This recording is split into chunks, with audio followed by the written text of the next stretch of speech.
Good morning, good afternoon, good evening, everyone. My name is Doug Austin. I'll be your moderator for this session. Welcome once again to the Borderless Cyber Virtual Conference. We've taken a look at some really good topics so far. In this session, we're going to talk about why are cybersecurity SMEs and service providers investing in open source efforts. Chat, we'd love to hear from you all on that thought, by the way.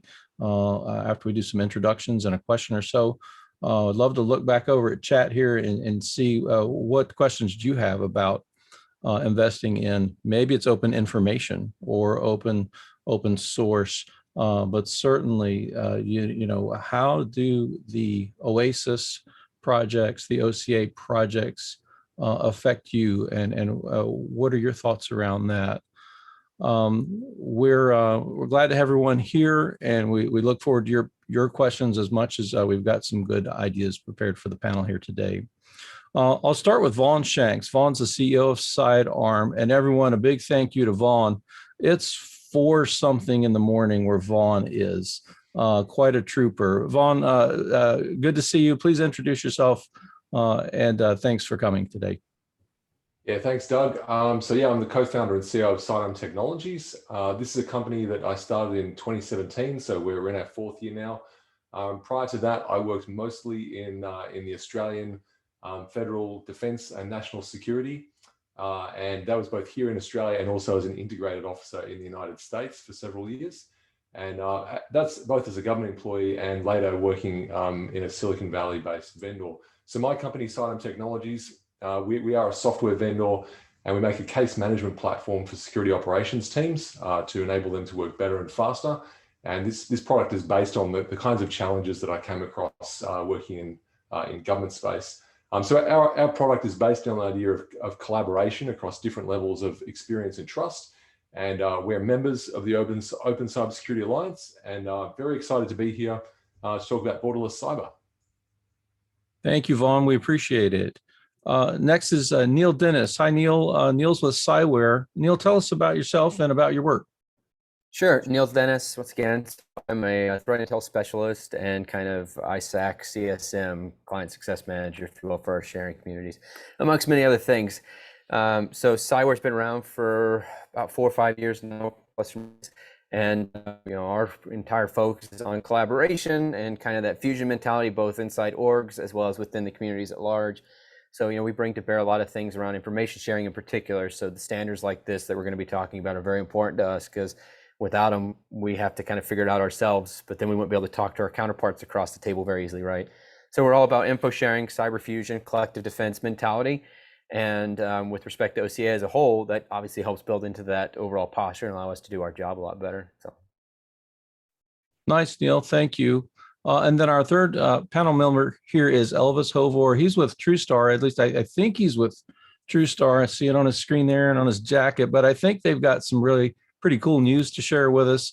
Elvis, good to see you. Tell us about yourself and what's going on over at TruSTAR. What's the big news here? Thank you, Doug. Name is Elvis Hovor. I'm the VP of product at TruSTAR.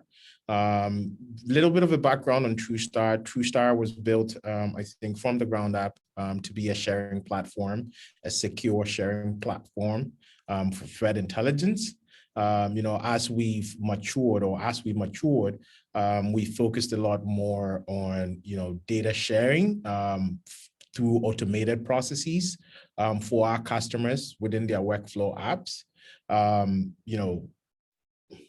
Just to go back a little bit, I don't know if we are actually, I don't know what the name is going to be, since I guess the big news here is since we've been acquired by Splunk.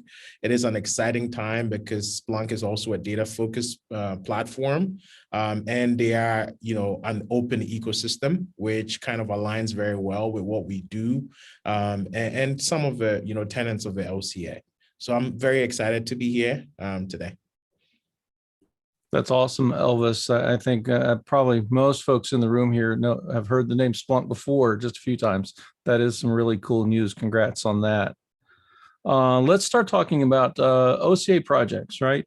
The big picture around our conference here yesterday and today And our company, SAIC, we work with, we all work together on open standards, right? Things that make the tools we use communicate with each other better, right? I think everyone just would agree that that's a positive. The more we can work together, the faster we can solve cybersecurity problems for our customers, right? Let's think about those standards for this first part of our discussion. We want to see our customers investing more in the real security, right, of their organization and not fighting with that back office. At least I think that's a good idea. Vaughan, start us off. What do you think? Are you involved with your company involved with OCA's projects? What kind of benefits do you see there? What comes to mind for you when you think about the work we're doing with OCA?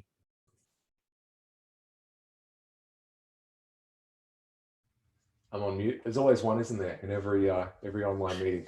You got it. So yeah, we're a small company. So our contribution, we certainly provide input on drafts of the OCA, and I think as well we can serve as a useful reference point, as almost a case study in how a small company can adopt these standards.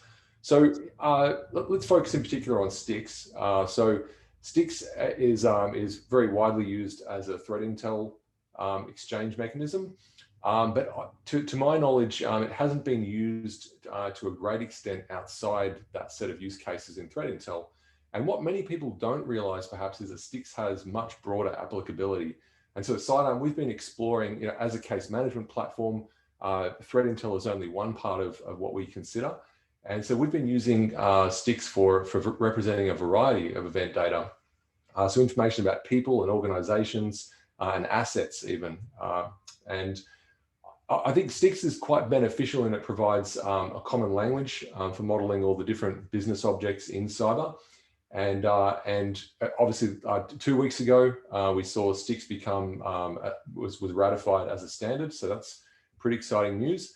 And certainly in our usage of STIX, we've come across some areas maybe where we could even extend it.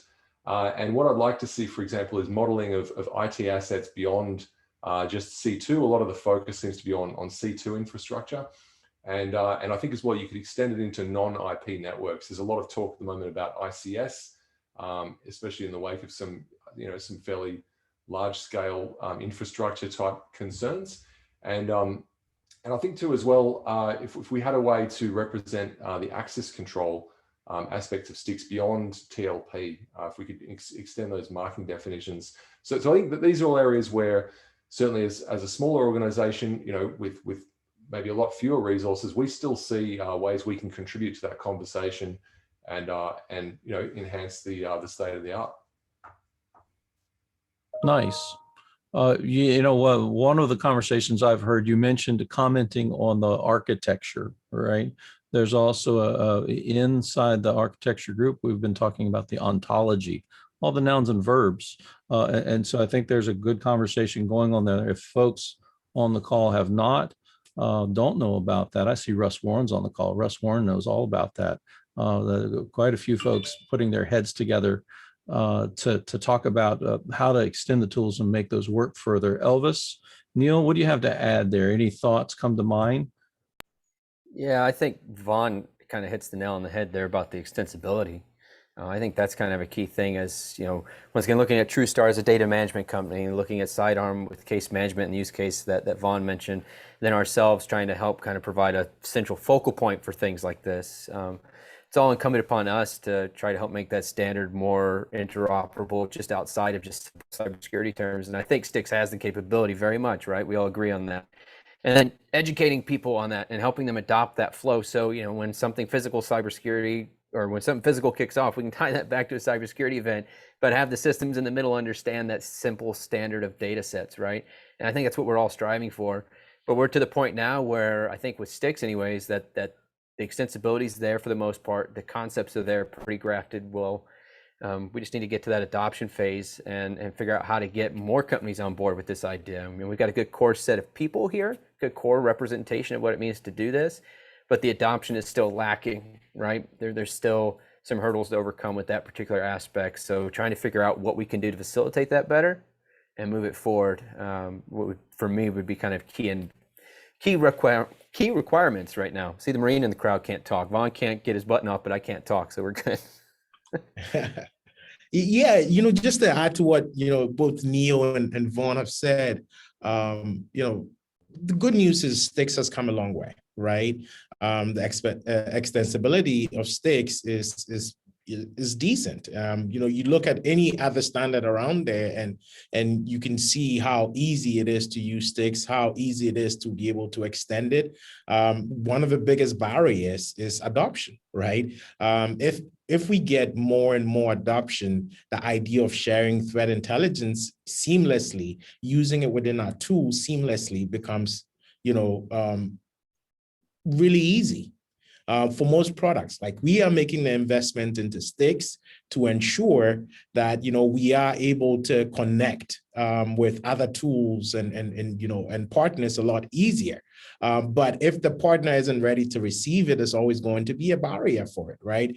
Another one thing that I'm hoping that STIX can help within the industry, especially with threat intelligence sharing and dissemination, is normalization of the data, right? Of course, everyone can put their data in, but the moment we have some common language about how we represent that data and how to normalize some of that data, sharing becomes even easier. We are not saying the same thing 5 different ways. We're not calling the same malware 8 different ways, right? And that can help. And I think STIX has gone far enough to be able to start helping with that kind of normalization. If I could throw one addendum on top of Elvis's, because data normalization is key to almost any good consistent sharing experience. And I think the other little piece here that I would love to see is somehow, how can we make sure that we have a good dedupe of sightings process in play? Because when I share something from one panel to another, it eventually comes back around on the wagon wheel, right? Especially with ISACs and ISALs in the sharing communities. I put something in, but chances are I'm also going to be consuming it. But I don't know if it's my data set as a sighting or if it's someone else is plussing up the sighting when it comes back in. There's no way to clearly delineate my data from the other data that went into that bucket at the end of the day, especially after 2 or 3 translations down the pool. So I think that's something else that we should probably think about addressing within like the STIX standard and the other open standards. How can we make sure that we're not practicing self-licking ice cream cone, at least in sightings and plus ups for our stack too? Self-licking ice cream cones. I like that. I'm thinking about there are days and times when we stop and say out loud, let's use the right tool for the right job, right? I think about STIX, I think about threat intelligence feeds. I think that resonates with all 3 of you. I go over to another part of my job I do, and I think about 5,000 events occur on a SIM tool. And we'd love to represent that as one line with the number 5,000 next to it. But we could see 5,000 events that look one way, very smooth. We can see 5,000 events in about 2 seconds, right? One of those looks like an attack, or is it? I'm thinking now back to STIX, back to Open DXL perhaps. Is there anything we need in the standard that extends it so that we can, again, let's go back to talk about threat data, extend the standard so that it helps us with maybe patterns and the 5,000, 5,000 smooth, 5,000 rough. I don't know if we're doing that yet in the standard. Russ Warren linked the GitHub to that documentation so that everyone, if you don't know about that, you can get your scientists, you can look at that and study that. And we're asking questions. What can we do to extend those standards so that they're useful to you, all 30 of us. Yeah, 32 people on the call, right? All 30 of us have a chance to improve this standard. Chat, we'd love to hear from you. If there is something in that realm that you've got a question, a thought, or a challenge for us, how can we make those standards better for you? We'd love to hear that feedback here and back at the committees working together on those thoughts to improve these standards. And chat, we just want questions from you also today. So it's been Not a little quiet. We've got a couple questions over there. I see a question from Josh. Well, let's take one more question for the panel. And Josh, let's see if someone wants to try and answer that. I think that's a good question. I don't know an answer to your question, so maybe someone else will. Panel, let me ask you this. At the end of the day, we're supposed to provide security to our clients, not sit around and talk about it, right? Not admire the problem. We've got to fix the problem. What challenges do you face? What kind of interoperability or getting the job done do you face today? What would you like to share with the group here? If interoperability improves a lot, what improvements do you see? What's coming? What's in our future as we grow these thoughts together? Would anyone like to address that? Pull your magic 8-ball out. What's the future look like? I'll take a crack. I mean, here it's Friday already, so I'm practically in the future already. So I'll count myself as better qualified on this for now anyway. So I think, you know, I'm not sure, I believe it's the same around the world, but here in Australia, we're certainly blocked by resource shortages. So just having enough people with the right skills. And I think this has two effects. I'm talking about sort of macro effects here in the cybersecurity industry. One is that just lack of security analysts means that you're always going to need to get outside help when you need a surge on something, or when you're in the middle of an incident and you need to get information about something and you want to share information with industry peers, increasingly regulators, law enforcement, national security people. So how do you effectively have a larger virtual team by reaching out to your various peers and service providers? So I think that's one challenge that's going to be compounded. And I think those that can collaborate well are going to thrive, and the ones who can't, who have to keep everything siloed, are going to struggle. I think the other resourcing shortage is around security engineering talent.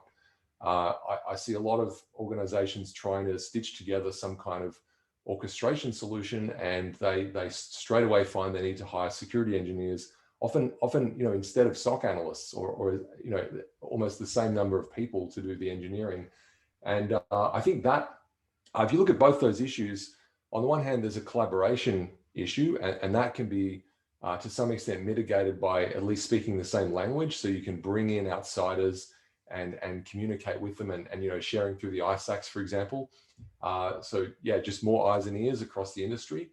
And then I think the second part is if you've got solutions that are interoperable, then you shouldn't need to have a security engineer at every company building the same integration over and over again. We should be able to reuse these integrations and just plug and play the components. And I think the industry has a lot of maturing to do. Other industries already have this figured out. If you look at banking, for example, they've got systems for interoperability, standards defined. I think cybersecurity just needs to move forward. And I think, being here in this conversation and being members of the OCA is where the action is. So yeah, it's early days, but I think getting that scalability of communication and the scalability of component interoperability is a critical success factor. Yeah, and we see a lot of companies that want to share. Oh, go ahead, bud. Have that, Elvis. No, I was just going to say very quickly, and sorry for talking over you, Neal. Look, the CISOs that we are talking to are looking at two things: their mean time to detection, their mean time to response. And when you break it down, and it goes all the way to what Vaughan was saying, we want to be able to detect quickly. We want to be able to respond quickly. And we need an ability for us to be able to do that. Data now is siloed across multiple teams, multiple tools, because they can't talk to each other. And you need the resources to be able to build that. And these are highly skilled resources for you to be able to do. And it's not available everywhere, neither is it cheap, right? So when you think about interoperability and the value that it brings into something like this, it's breaking down those silos. It's very critical. When data is normalized, when data is within a structure that's standard and it's being passed across, building an integration between tools to accelerate automation so that it's going to help you essentially use your threat intel more effectively within your workflow tools is critical, right? And so it's almost like this glue that holds it all together. And that's the reason why it's really important. Sorry, Neal, you can take it along. No, you're good. So, I mean, that was great. It's solid points. Data integrity, data normalization, and the ability to ensure that whatever you're working out of speaks all right languages is a single point. It is critical. As much as we'd like, company A and company B to all have the same language, and a lot of them started off with proprietary stuff, especially in like the SIM worlds and things like that, right?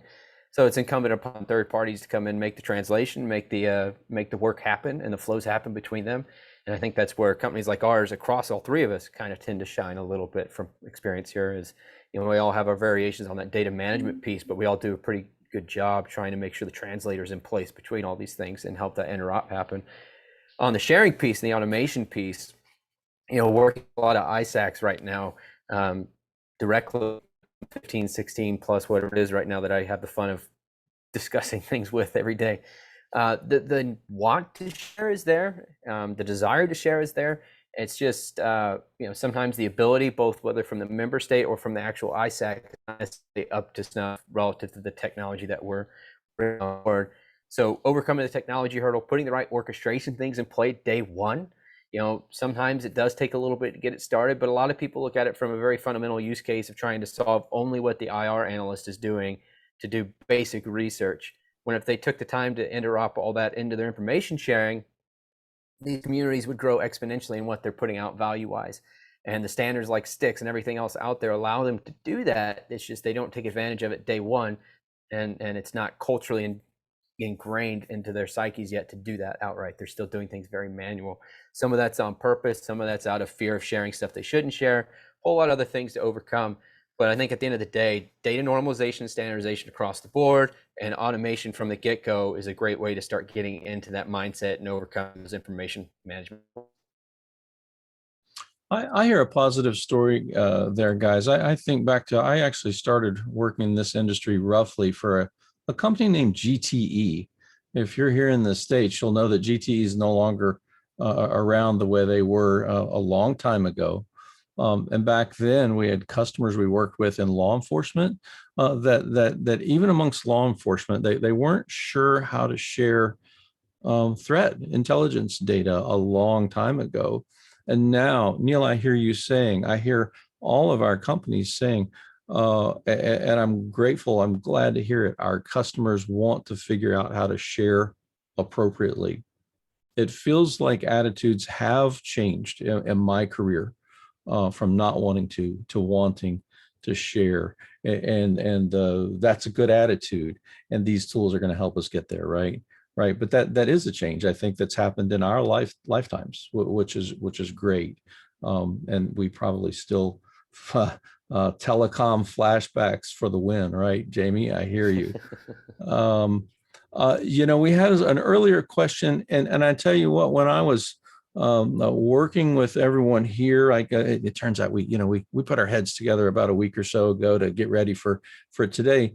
I started thinking about open source, and I had to come back and read our question for today to get my thoughts a little bit more focused on the question that we had posed for this specific discussion. But someone asked today, because open source definitely comes up when we're thinking about this. Let's talk about that just for a little bit. But how does open source, not maybe open information or an open standard, is open source helping you all? We were asked this somewhat in chat. And so does anyone want to take a crack at that? Has open source changed your life? Have you won the lottery because of open source? Anyone care to have an impact of open source on you?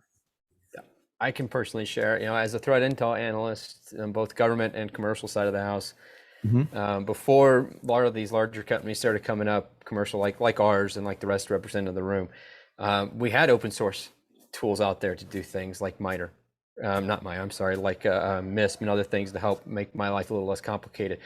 but they were, they were open source projects that didn't have a lot of traction yet. But what's kind of, I think what's been nice is whether it's a data standard or whether it's a tool support mechanism or whether it's companies like ours adopting comparability around some of these more open source projects and interoperating between them. In just the last 5-6 years, the ability to leverage open source technology in a proprietary data set like our tools that we may have has just grown exponentially. And it's, sometimes it's as simple as flipping a switch and all of a sudden you have a new feature in your own products, or vice versa, providing input into an open source product, kind of like us, like we're talking about today, as these software companies and solutions companies, and being able to provide our insights into that and see it take shape in that community, and know that not only do we help it, but we've also made our lives a little less complicated because we took time to involve ourselves in that. So once again, interoperability, a big deal. But it has personally made my life a lot less complicated, knowing that there is at least some standard to fall back on and something that I can work on that the rest of the community, at least at a core competency, understands, especially once again, back to sticks in particular. There's less work to be done in the translation of the data, so long as everybody agrees that we can at least use some of the fundamentals a little more readily, less complicated in the info sharing. So. Yeah, and I'm gonna add very quickly to that from as a product manager, and working for a software company. One of the things that is important about open source, and I'm pretty sure it's similar for most organizations, it is essentially a very quick turnaround to bring things to market. It could be maybe even design elements, having something that's been proving and it's being used out there consistently, and being able to pick that and use that effectively within what you're building. It takes months away from bringing a product to market. It is critical. Outside of security, it is critical. It is moving the market forward. It is moving product development forward. And I think more importantly, Neal, spoke about this a little bit, is the fact that, the biggest problems with open source, maybe, a year, 2 years back was, is this going to be supported? But we are seeing that traction for open source projects, right? People are adopting it, people are using it, it's being developed consistently. And we know that when that happens to an open source project, it's probably one of the better codes you can have out there. It's better than something that you build commercially and hide behind it. It just is built better, it is more secure, and it's more useful and extensible.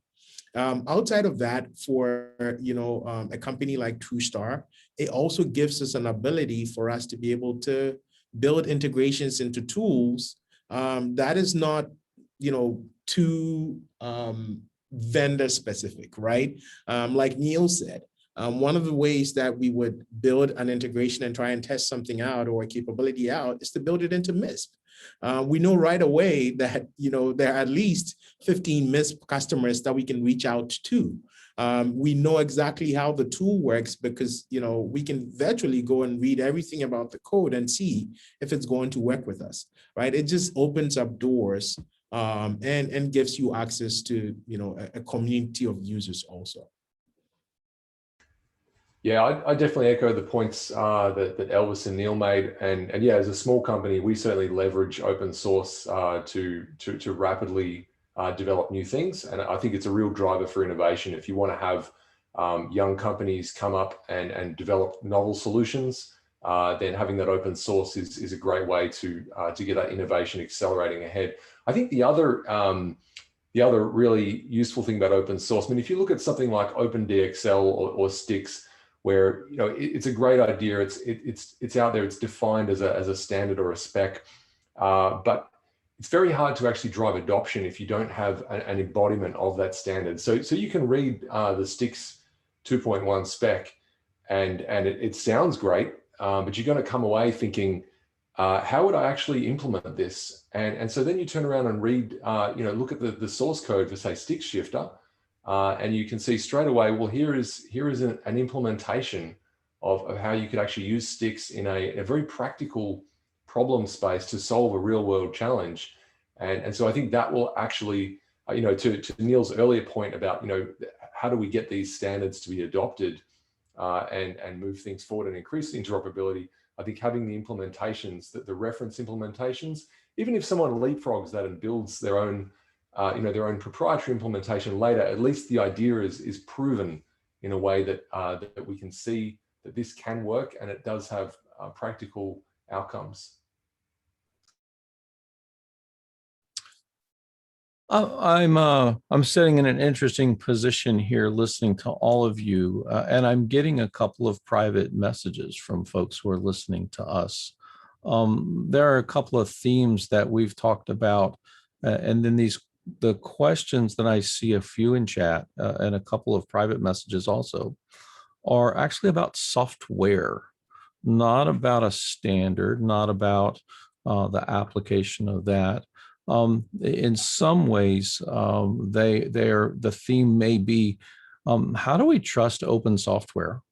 And I know that's a very philosophical question, but I thought about our next area might be around information. Can we talk about software instead, though, because we've got some interest in that topic from chat.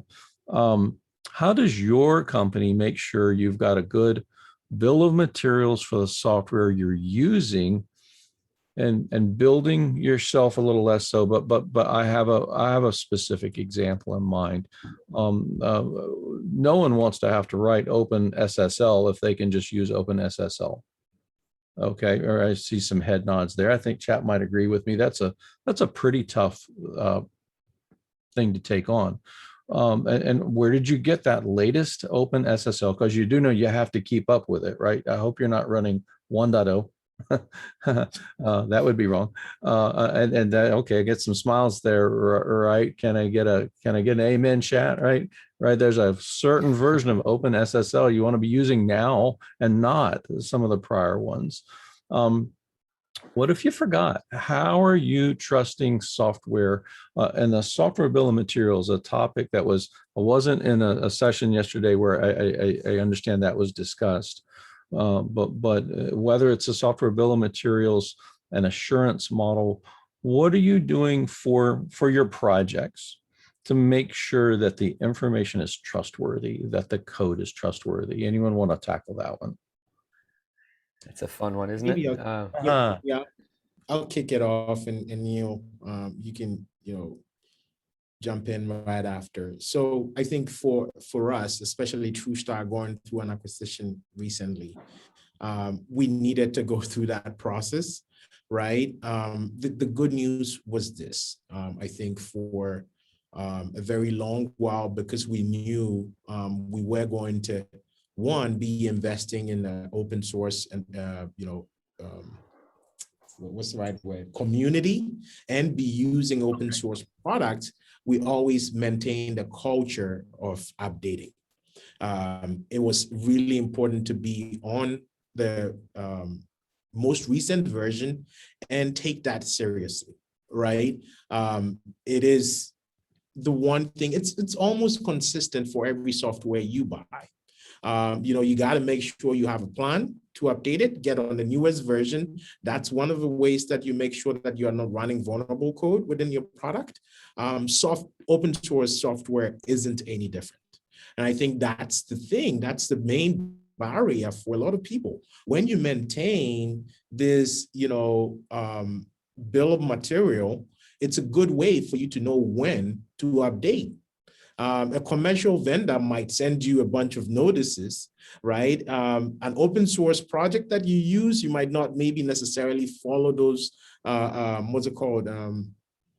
Like notices that come out. And so you might end up not updating it as needed. That, SBOM that you would have is a nice way for you to be able to start tracking those. And when you do, there's been a lot of research around this. When you do, you would realize that software, open source projects are just as secure, if not even more secure, than a lot of the commercial investments that you make.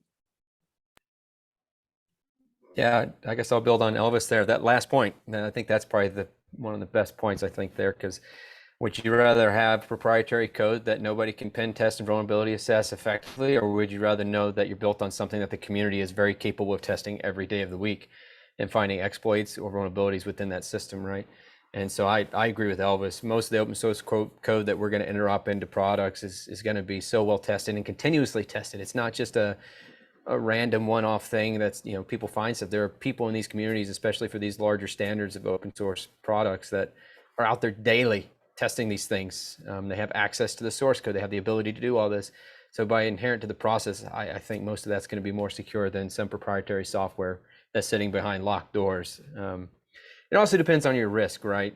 Whatever you consider your threat risk matrix. So, you know, if you're being targeted by APTs potentially because whatever vertical you're in versus being targeted by hacktivists every day or something low level, those are all things you have to take into account on where that lies for what you plan to do for that software. For our part, you know, every minor release of our product has a third party come in and runs vulnerability assessment and pen test against the product and features within. So, you know, we're doing our best to have due diligence on that as well and catch all those things before obviously they get released, and have a third party come and make that assessment on our behalf, which I think is critical, whether you're doing it internal or providing third party services. You know, you've got to make sure you're checking everything as quickly and as readily as possible for all those updates. And to Elvis's other point, it needs to be cultural. If you're taking part in open source as part of your product development, you need to make sure that you do have that bill of materials to keep track of all that. You need to have onus on making sure that you are up to date and paying attention to what's coming out. May even participate, like we're talking about today. A lot of us participate in these open source projects for a reason. You know, we find bugs, we find issues we don't like. The only way to really get them addressed is if you're an active participant in that community. And that's, you know, kind of part and parcel, I think, with leveraging those resources for whatever you're using in your own product suite. Let me play this back for you, Vaughan, and get your response. Wow, we should check our stuff, huh? Okay, we know how to do that with code. I don't always, everyone here, everything you download off the internet, you do run a hash against it and compare it to the original, right? Everyone does that every day, right? Yeah, no, we don't. Okay, now we're going to tools. We're gonna share information. Is there something in that extensible standard that you were talking about before? Is there a technique we want to see, a feature we want to see, to make sure that as we share information, it's not getting wrecked? Wouldn't that be a good idea? That our work here in and around OCA takes that idea of checking Open SSL, check that software. Neal, I love it, but not every company will have someone who can read source code and compile it.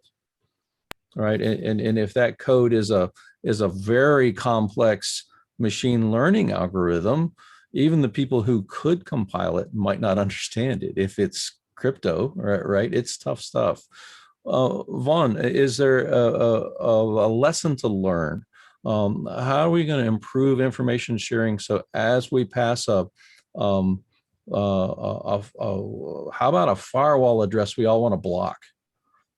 Everyone, we've got a new block today, and it's trustworthy. It came from a trusted ecosystem. Well, is that a wish? Is that something you see we were able to do today? Is that a place where we want to get to?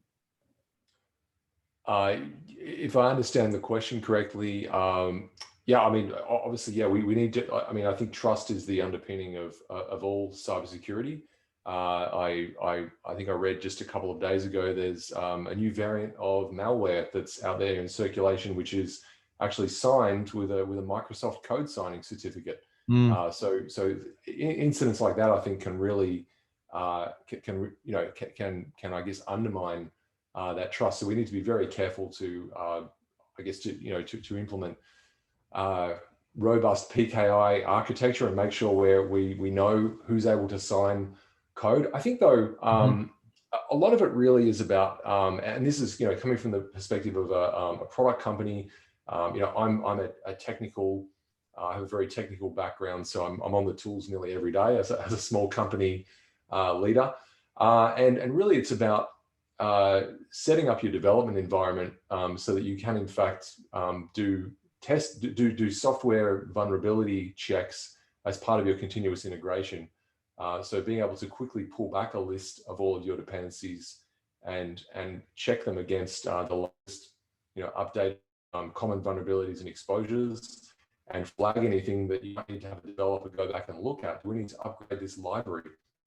If it's open source, can we maybe even contribute a pull request to get it fixed? So I think that's all important. I think there's so many dimensions though on how to manage software vulnerabilities, and certainly the code you write yourself. Maybe you can do some static analysis, dynamic analysis, security testing, but ultimately, yeah, like Neal was saying, a pen test is going to catch anything that you don't catch in other ways. So I'm not sure if I've really answered the question there, but yeah, I think we have the technology and we have ways to share vulnerabilities with the appropriate signing, and as long as we can keep that mechanism of trust of code signing and vulnerability sharing, if we can keep that secure, then I think we can certainly get organized and share this information rapidly at light speed amongst organizations. An awesome stab there about a vague question, Vaughan. Thank you. You know, I had the privilege of speaking at RSA back in 2013, and we talked about a trusted ecosystem. I shared that when my daughter goes to college, I want to pay the university using a trusted computer. I want the transaction to be trusted. I want both parties to know that the other party was the correct party and that I paid the correct bill, because I really hope that my daughter wants to go to college. She does. She wants to go, she'll go, right? And I was theorizing, you know, almost 10 years ago that 10 years later that we would have a fully trusted ecosystem for that transaction, and the transaction will be trusted as well. Certified, if you will, along the way. And we see that today with cryptocurrency, right? And the application of cryptocurrency concepts applying now. I'm not saying that's the answer to the signature thought. Vaughan, good thought there. Let's sign that intelligence some way, put something in there so that it's trustworthy, and the assertions can be checked by everyone who receives the information. Check the assertion and go, oh, why, by golly, that was a good IP address to block the right people, and I agree. And so let's block that. Neal, I want to add in there. I was just going to caveat, you know, if you add to that mechanism, blockchain mentality, you also get to the point I made earlier of being able to stop consuming your own data if it hasn't been plussed up in any fashion, right? So if you can provide that efficacy check by default provides that feature within the standard. And once again, you wrap it all up, and it's a good solution from info sharing and being able to get to a truly automated intel sharing mechanism across the board, like we talked about. So, you know, here's an example of how it doesn't work well. Everyone here probably can't take every last cell of a DNS record apart at the drop of a hat, right? But we've seen in the notes field of DNS that you could send a little message along, right? TXT, right? Has anyone seen that? Right. And look what we did there. While we used a standard, when did DNS really actually change a lot? Boy, that one's been around for a long time. And we've figured out how to communicate a little bit more using DNS records, more to the ecosystem. And everyone on the planet that does computer work probably knows that we have all agreed to leave DNS alone. Why? Because if we don't, no one gets anywhere. But it's that. Was that, a standoff? We're all staring at each other. Don't mess with DNS. No, no one. Don't mess with DNS. Why? Because we all go down if that one goes down, right? And so we used part of a standard, and we didn't give it. And DNS sec folks would correct me quickly, wouldn't they? But is it really adopted everywhere? It is not. We had some good comments from, I believe it was Rob and Duncan, that expanded on the software bill of materials. And there's a product and a product vendor in that space that I've heard of, at least a couple, that will help you check your open source to make sure all of your library. So there's help out there if you don't want to have to do that yourself, and companies that can let you know that you're using the wrong open SSL library. It's time to call upon your vendor. And we hope, by way of the OCA projects, by way of extending these communication standards, to also be able to extend these communication arms, right? It's a great thought. It's a powerful thought. I think we're all gonna, in our lifetimes, see a more trusted ecosystem because of this kind of work. I'm checking the time to make sure. What's our runway look like here? How much time do we have left? Where were we? When's the next break in our session before we dive in on another topic? We moved from 25 to 35 on my notes, and then we have time for another question. I think we're off at 35 after, I think is what the schedule 35 is. after, yeah, we've got 15. We do have about 15 minutes. Okay, I wasn't sure if we had 5 or 15. We've got about 10 minutes. Thank you, meeting host. Thank you. Okay, so chat, thank you for prodding us with some good ideas. We appreciate that. Makes this more interesting. And chat, if you've got any last thoughts that are questions you want to get us to think about, keep them shorter. We've had some contemplative thoughts here to consider today. But we just have a few minutes left. We'll go back around the panel one more time, probably with wrapping up. Let's see. What's the most interesting cybersecurity case you guys have seen in the last year? We can't talk about our clients much, but if you've got an interesting case that you helped out with, maybe it was funny, maybe it was tragic. But does anyone want to share with the crowd, and maybe you made a difference with a case? What's been something where you've really used this environment to solve a problem for a customer that you think well of? Anyone care to share? Yeah, I'll go. So I obviously can't speak to specific operational cases or clients, so this will be pretty high level. This is more of an opportunity that we've been invited to participate in, and the situation is, and this will be quite interesting, I'm sure, to some of the audience. We have an organization that needs to be able to do threat hunting, or at least threat validation through the logs of peer organizations. And let's imagine these peer organizations are, let's call them wholly owned subsidiaries of the prime organization here. And one idea was, well, why don't we just take all the logs and put them in one place, right? And they couldn't do that because they're all running different seams. And when they figured out how many records per day it was going to be, like taking the existing holdings plus everything else, and let's make a second copy and pipe it all into one giant seam, it was cost prohibitive. There was no way they were going to be able to afford it. So the solution was, well, what would it look like if we could send a search out to every one of our subsidiaries and pull back information about whether they'd seen this threat? You know, maybe we're looking for an IP address or a hash or something like that. And I said, well, this sounds a lot like federated search, really. And so I think this is really interesting. It's a prime example of where something like Stick Shifter could be really useful. So you take an indicator from the system of the prime organization. You take the indicator pattern. You convert that with Stick Shifter into, or maybe send it out across, say OpenDXL in an OpenC2 command. I'm just going to riff on all the different open source standards here. When it hits the remote seam, the actuator converts that into whatever the seam's local query language is. So whether it's Sentinel or Splunk or Elasticsearch or what have you, you run the query.